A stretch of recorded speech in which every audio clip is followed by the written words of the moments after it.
Forges Jeep.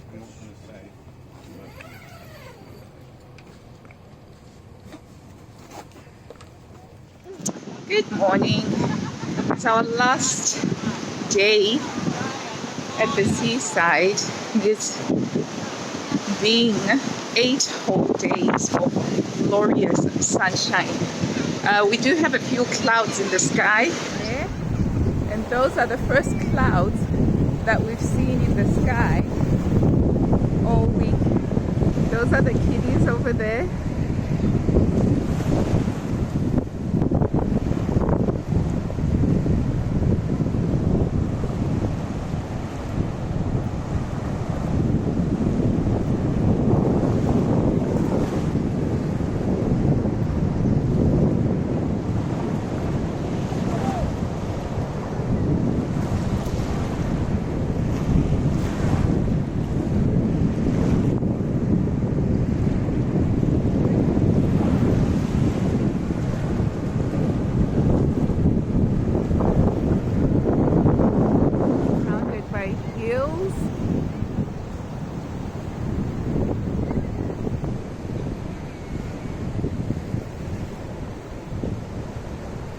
That's the Adriatic Sea.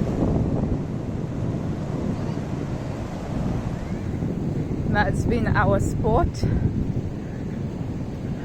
over here. And we're plotting the return journey.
The red line will get out further later on. That's what I was saying. That's why I took a shower. At least I can only wash my feet. Do be careful, please. You're really walking up. Look at this! Look at this one right here. It goes down, and then the moment the wave hits it, go back up. They're mini pools! Oh, fish! Fishy! Fish, yeah! Yeah, there are fish in there. Look at that. There's a big one, and then there's like a baby in the boat.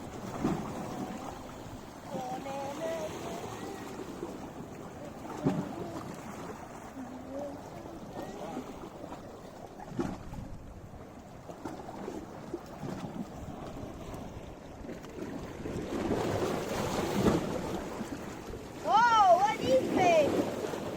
Oh, what are those? Shrimp. No, that looks like a lobster. The lobster. A baby lobster. Put your hand in here for long enough. You start feeling things falling on the back. Yeah. Heidi, come see. There. There. What are those? They also appear to have flat. A lot of flat. They look so cool. What? What? Put your hand in here. If you put your hand in here for long enough. Yeah, I know. Oh, they're coming up to you. Yeah. What are Do they? you know they sell these at the pet shop? Those little animal things. Yeah, they sell them at that, you know, the garden center? Yeah.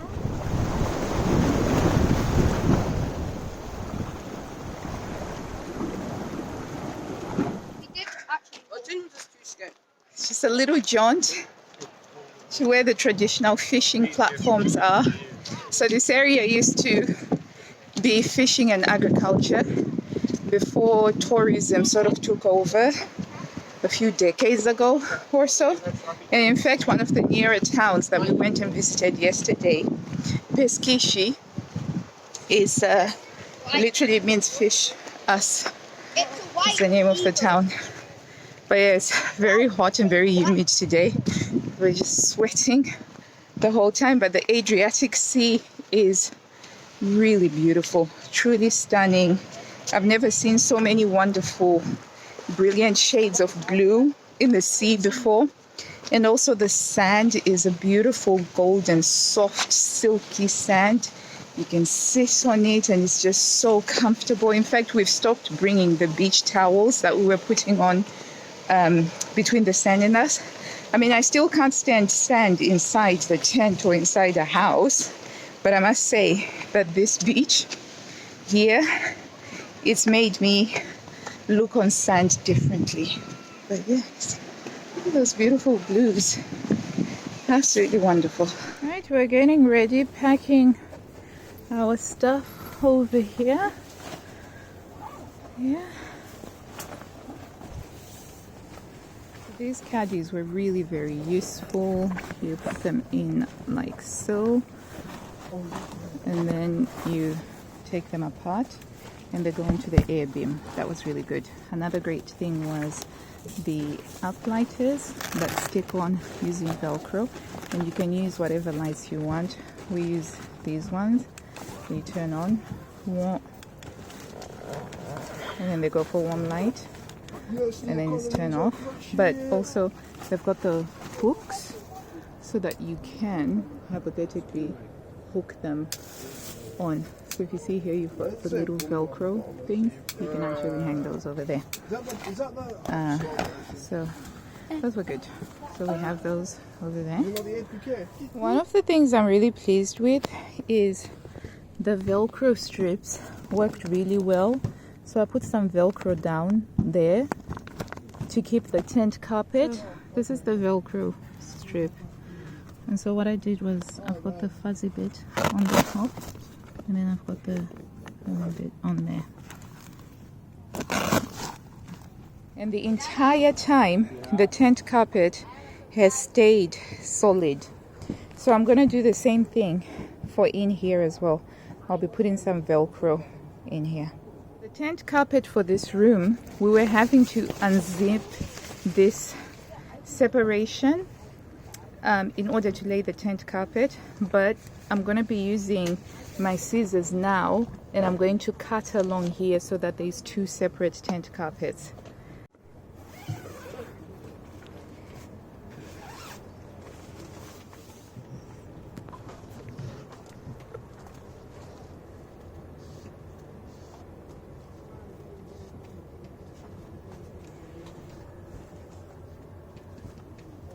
So why do you need to cut the carpet? So that we'll be able to zip this up. Now we can do this and this, and so each room has got its own carpet. Done. Another useful thing has been these vacuum seal bags. So it's going from something that was this bulky to something that is less bulky, and we're able to use the deflator pump, and it basically goes in here after we've unscrewed this, and then we just screw that back in.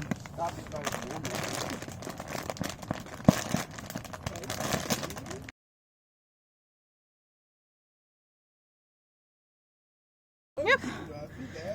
And that's been really good.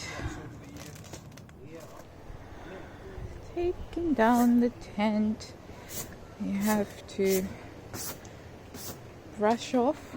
The problem with this ant powder is it will come off the next rainy. Rains, yeah.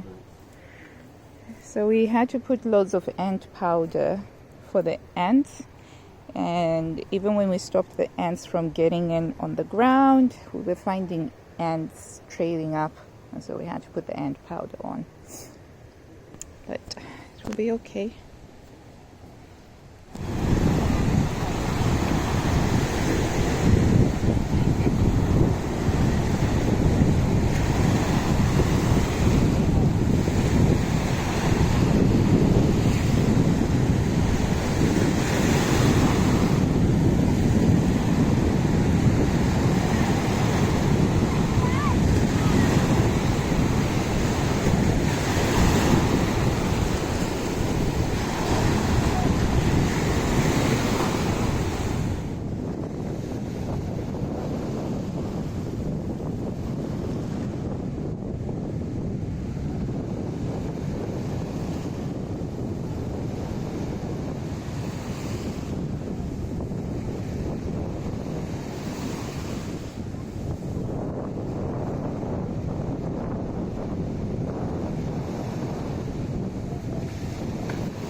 We are leaving today, or tonight rather, because the decision has been made that it's better for us to drive during the night. And by us, I mean my husband, because he's also driving when we're in Europe.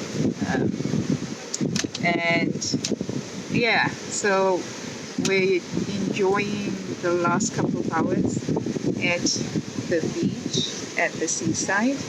And I was just contemplating about whether I want to come back to this part of Italy again, and I definitely want to do that. And final supper in the tent.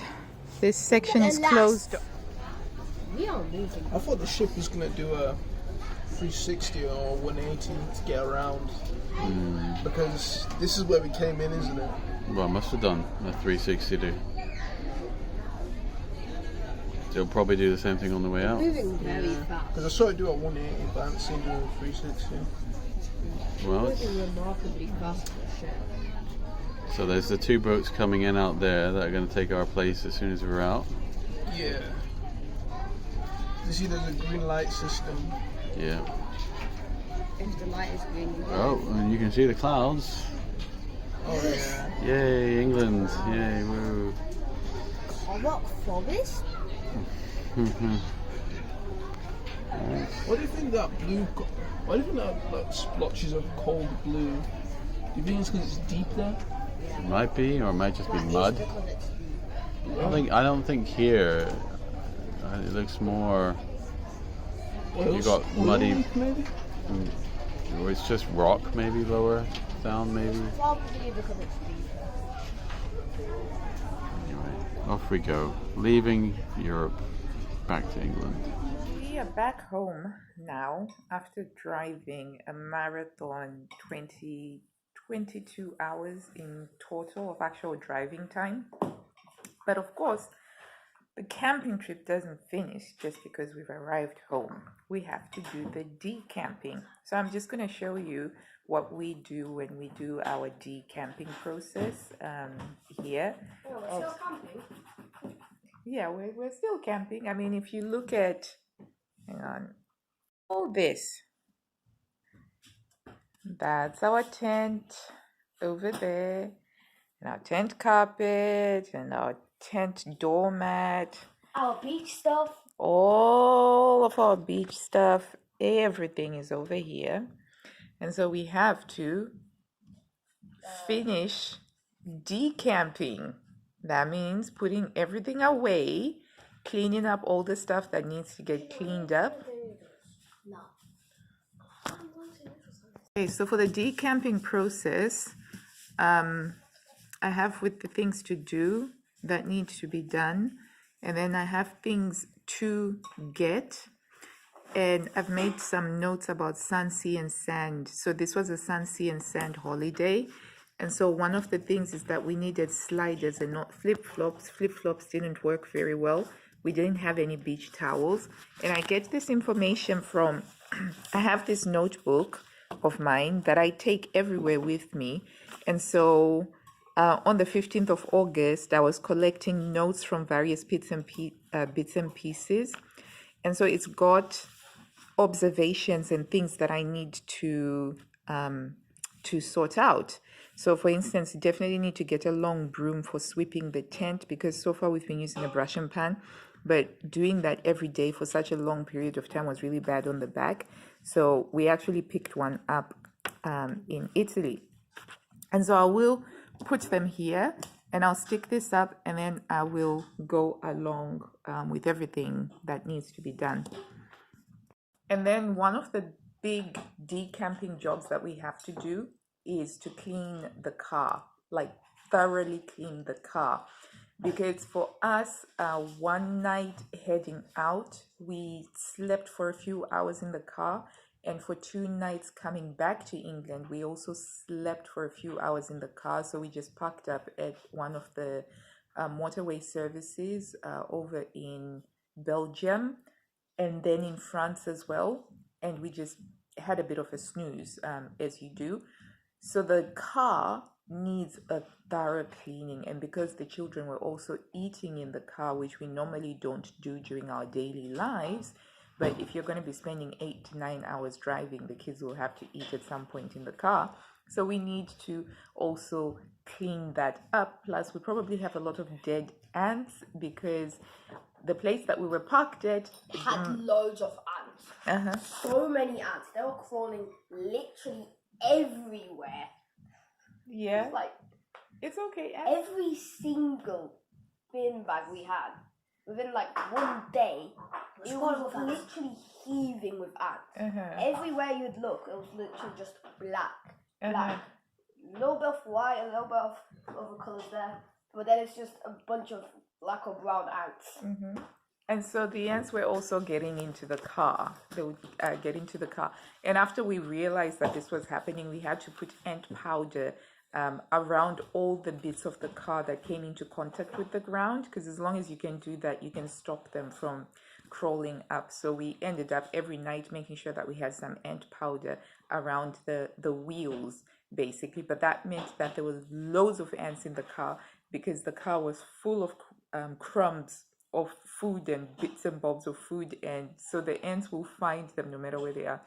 So we ended up having to, on top of using the powder, we also had to get this squirty spray thing that will kill the ants, and so we just sprayed that in the car. So the car has got a lot of dead ants basically that we have to clean, so it has to be a proper valeting clean, but the boys are going to do that. I have them on the task for doing that. But yeah, so I find that decamping is a very important process, particularly for improving and getting the things that you need for your next camping trip, or any replacements that need to be made. So another thing is I need to top up the spices, because we used up quite a lot of the spices when we were cooking, so I need to replace those.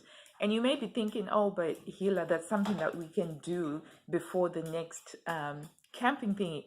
But honestly, time flies so much, and you forget some of the finer points, and then you don't remember it until you're doing the camping trip again, and then you think, hang on, I had this thought before, but I forgot to sort it out, because life gets in the way, particularly with summer. Because right now, as soon as we finish the decamping, I have to jump straight into doing the back to school stuff.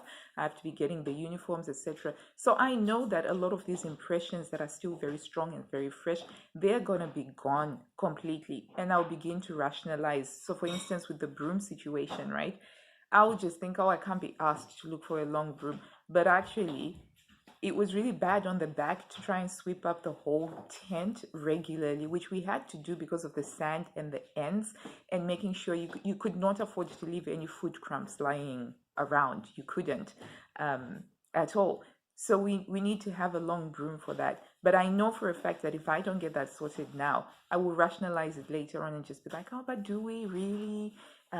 It would be taken. So it's best to just get as much of it done now as is possible, and it's helpful to take the notes. So that's what we're going to be spending most of the day doing, actually doing the decamping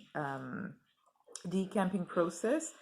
and fixing anything that needs to be fixed before we put it away, cleaning everything that needs to be cleaned before we put it away. Then, and only then, is our camping trip officially over and done with. Yeah. So this one has been cleaned, wiped down. We'll put some silicone gel desiccant sachets in there, and this is ready to go back and get packed. The jet oil, we've washed the jet oil, but it's got some lime scale in there because the Italian water was quite hard water. So before we pack it away, we're going to be using this descaler, all-purpose descaler, just to remove the buildup of the lime scale. But otherwise, everything else has been cleaned and put away. So all this is part of our decamping process.